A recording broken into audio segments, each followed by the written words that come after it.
ಎಲ್ಲರಿಗೂ ನಮಸ್ಕಾರಗಳು. ವಚನಗಳಲ್ಲಿ ಕೃಷಿ ವಿಜ್ಞಾನ ಯೂಟ್ಯೂಬ್ ಚಾನಲ್ಗೆ ಹಾರ್ದಿಕ ಸ್ವಾಗತ. ನಾನು ನಿಮ್ಮ ಅಶೋಕ್ ಎಫ್ ದೊಡ್ಮನಿ.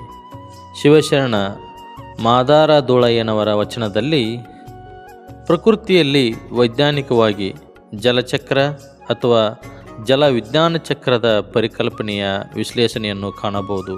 ಶಿವಶರಣರ ವಚನ ಸಂಪುಟ ವಚನ ಸಂಖ್ಯೆ 30ರಲ್ಲಿ ವಚನ ಈ ರೀತಿಯಾಗಿದೆ.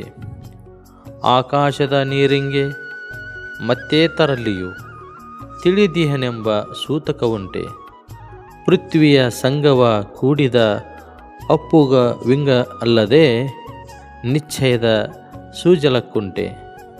ಕರ್ಮದ ಕಪಟ ನಿಶ್ಚಯವಾದ ನಿಜ ತತ್ವಭಾವಿಗೆ ಮೇಲೊಂದು ಹತ್ತುವ ಹಾಸವೇ ಒಂದು ಇಲ್ಲ, ಕಾಮಧೂಮ ಧೂಳೇಶ್ವರ.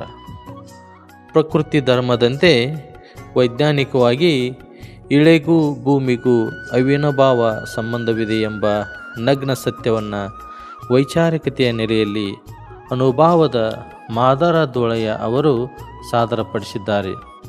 ಆಕಾಶದ ನೀರು ಭೂಮಿಯಿಂದ ಆವಿಯಾಗಿ ಆಕಾಶವನ್ನು ಸೇರಿದರೂ ಅಲ್ಲಿ ನಿಲ್ಲದೆ ಗರ್ಭಧರಿಸಿದ್ದು ಮಳೆಯ ರೂಪದಲ್ಲಿ ಭೂಮಿಯನ್ನು ಅಪ್ಪುತ್ತದೆ.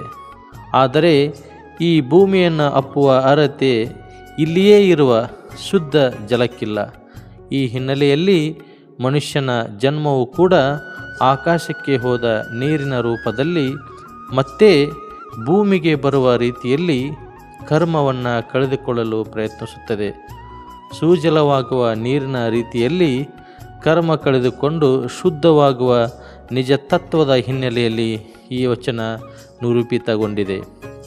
ಜಲಚಕ್ರ ಅಥವಾ ಜಲ ವಿಜ್ಞಾನ ಚಕ್ರದ ಪರಿಕಲ್ಪನೆಯು ಭೂಮಿಯಲ್ಲಿರುವ ನೀರಿನ ಸಂಪತ್ತು ಭೂಮಿ ಮೇಲೆ ಮೈ ಹೊರಗೆ ಅಂದರೆ ವಾತಾವರಣದ್ದು ಮತ್ತು ಒಳಗೆ ಅಂದರೆ ನೆಲದ ಕೆಳಗೆ ಹಂತ ಹಂತವಾಗಿ ನಿರಂತರವಾಗಿ ನಡೆಯುವ ನೀರಿನ ಚಕ್ರೀಯ ಪರಿಚಲನೆಯನ್ನು ವಿವರಿಸುತ್ತದೆ. ಭೂಮಿಯ ಮೇಲೆ ಲಭ್ಯವಿರುವ ಒಟ್ಟು ನೀರಿನ ಪ್ರಮಾಣವು ಹೆಚ್ಚು ಕಡಿಮೆ ನಿರ್ದಿಷ್ಟವಾಗಿದ್ದರೂ ಜಲಚಕ್ರದ ವಿವಿಧ ಹಂತಗಳಲ್ಲಿ ಚಲಿಸುವ ನೀರು ವಿವಿಧ ಪ್ರಮಾಣಗಳಲ್ಲಿ ದ್ರವ, ಅನಿಲ ಅಥವಾ ಘನ, ಹಿಮಸ್ಥಿತಿಗಳಿಗೆ, ಹಾಗೆಯೇ ಸಿಹಿ ನೀರು, ಉಪ್ಪು ನೀರು, ಹಿಮದಲ್ಲಿ ಅಡಕವಾದ ನೀರು, ವಾತಾವರಣದ ನೀರು ಇತ್ಯಾದಿ ವಿಭಿನ್ನ ರೂಪ ಸ್ಥಿತಿಗಳಿಗೆ ಬದಲಾವಣೆ ಆಗಬಹುದು. ಜಲಚಕ್ರದ ನೀರು ಒಂದು ಜಲ ಸಂಗ್ರಹದಿಂದ ಇನ್ನೊಂದಕ್ಕೆ, ಅಂದರೆ ನದಿಗಳಿಂದ ಸಮುದ್ರಕ್ಕೆ, ಸಮುದ್ರದಿಂದ ವಾತಾವರಣಕ್ಕೆ, ವಾತಾವರಣದಿಂದ ಮತ್ತೆ ಭೂಮಿಗೆ ಚಲಿಸಲು ಸಹಕರಿಸುವ ಭೌತಿಕ ಪ್ರಕ್ರಿಯೆಯಾಗಿದೆ.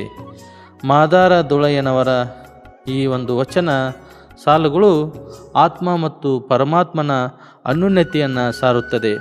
ಆಕಾಶದ ನೀರಿಂಗೆ ಮತ್ತೇತರಲ್ಲಿಯೂ ಆತ್ಮಕ್ಕೂ ಇಂದ್ರಿಯಕ್ಕೂ ಎನ್ನುವ ಸಾಲು ಆಕಾಶದಲ್ಲಿನ ಮಳೆ ನೀರು ಹೇಗೆ ಸರ್ವವ್ಯಾಪಿಯೋ ಮತ್ತು ಆತ್ಮವು ಹೇಗೆ ಇಂದ್ರಿಯಗಳಿಗೆ ಆಧಾರವೋ ಹಾಗೆ ದೈವಿಕ ಅಂಶವು ಎಲ್ಲೆಲ್ಲೋ ಅಡಗಿದೆ ಎಂಬುದನ್ನು ಸೂಚಿಸುತ್ತದೆ.